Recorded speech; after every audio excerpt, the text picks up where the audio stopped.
صحابہ نے سمامہ بن اسال جو کہ یمامہ کا سردار تھا اس کو مسجد نبوی کے ستون کے ساتھ لا کے باندھ دیا۔ تو آقا کریم علیہ السلام تشریف لائے تو دیکھا کہ سمامہ بن اسال بندھا ہوا ہے، یمامہ کا سردار ہے، اسلام کا بدترین دشمن تھا اور بہت زیادہ اس نے اسلام کو نقصان بھی پہنچایا۔ آقا کریم نے کہا کہ سمامہ کیا حال ہے؟ تو اس نے کہا کہ اگر آپ مجھے قتل کریں تو میرا قتل رائے گا نہیں جائے گا، اور اگر آپ میرے عوض کوئی مال لینا چاہیں تو آپ حکم کریں، میں کنگال نہیں ہوں کہ نہ دے سکوں، اور اگر آپ مجھے یوں ہی چھوڑ دیں تو میں احسان فراموش شخص نہیں ہوں، اس نیکی کا بدلہ دوں گا۔ حضور علیہ السلام نے کچھ نہیں کہا اور چلے گئے۔ دوسرے دن حضور پھر تشریف لائے اور پھر کہا کہ سمامہ سنا کیا حال ہے؟ اس نے یہی باتیں دوبارہ کی کہ اگر آپ مجھے یوں ہی چھوڑ دیں تو مجھے احسان فراموش نہیں پائیں گے، خاندانی شخص ہوں، اس کا بدلہ چکاؤں گا، اور اگر آپ میرے عوض کچھ لینا چاہیں تو کوئی کنگال شخص نہیں ہوں کہ کچھ دے نہ سکوں، اور اگر آپ جو ہے وہ مجھے قتل کر دیں تو کوئی معمولی شخص نہیں ہوں کہ میرا قتل یوں ہی بھلا دیا جائے گا، اس کے بدلے میں خون کی ندیاں بہیں گی۔ حضور پھر خاموشی سے گزر گئے۔ تیسرے دن حضور پھر آئے اور کہا سمامہ کیا حال ہے؟ اس نے پھر وہی باتیں کی کہ اگر آپ مجھے یوں ہی معاف کر دیں تو احسان فراموش نہیں ہوں گا، اور اگر آپ مجھے قتل کر دیں تو میرا قتل رائے گا نہیں جائے گا، اور اگر آپ یوں ہی چھوڑ دیں تو پھر اس کے جواب میں میری طرف سے جو رد عمل ہوگا وہ بھی دیکھنے والا ہوگا۔ تینوں دن یہی بات کہی، لیکن حضور تینوں دن اس کی گفتگو سنتے رہے۔ اچھا موقع ہے، ایک شخص آیا ہے اور بدترین دشمن ہے، اس کی کونسلنگ کی جائے، اس کو سمجھایا جائے، لیکن ساری باتیں باتوں سے نہیں ہوتی، کچھ نگاہوں کے فیصلے بھی ہوتے ہیں۔ تیرا علاج نظر کے سوا کچھ اور نہیں۔ حضور نے کچھ نہیں کہا، اور تیسرے دن جب حضور نے کہا کہ اس کی رسیاں کھول دو تو اس کی رسیاں کھول دی گئی، تو وہ باہر جاتا ہے، قدم اندر کو اٹھتے ہیں۔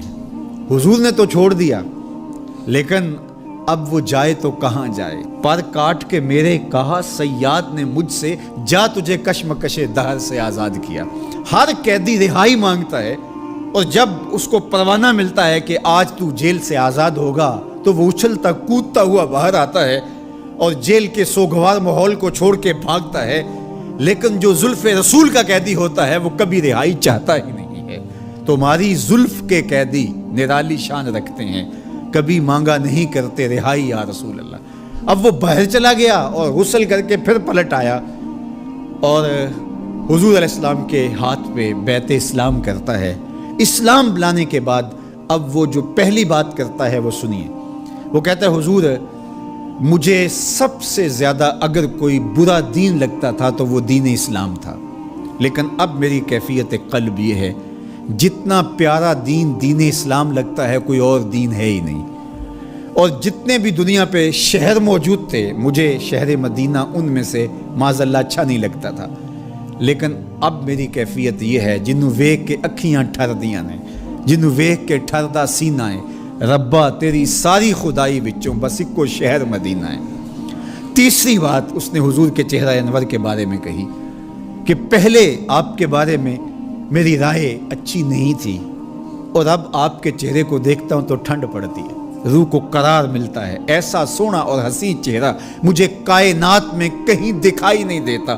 مکھ چند بدر شاہ شانی ہے، متھے چمک دی لاٹ نورانی ہے، کالی زلف تے اکھ مستانی ہے، مخمور رکھی ہن مد بھریاں۔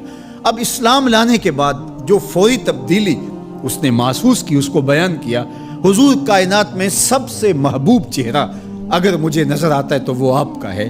تو ادھر ایمان لایا اور ادھر دل میں یہ تغیر اور یہ تبدیلی پیدا ہوئی، تو ایمان کے ساتھ جڑی ہوئی محبت ہے۔ جب محبت ہوگی تو پھر ایمان ہوگا، اور اگر محبت نہیں ہے تو ایمان کی نفی کر دے گی۔ لا یؤمن احدکم حتی اکون احب الیہ من والدہ و والدہ والناس اجمعین۔ محمد کی محبت دین حق کی شرط اول ہے، اسی میں ہو اگر خامی تو سب کچھ نامکمل ہے۔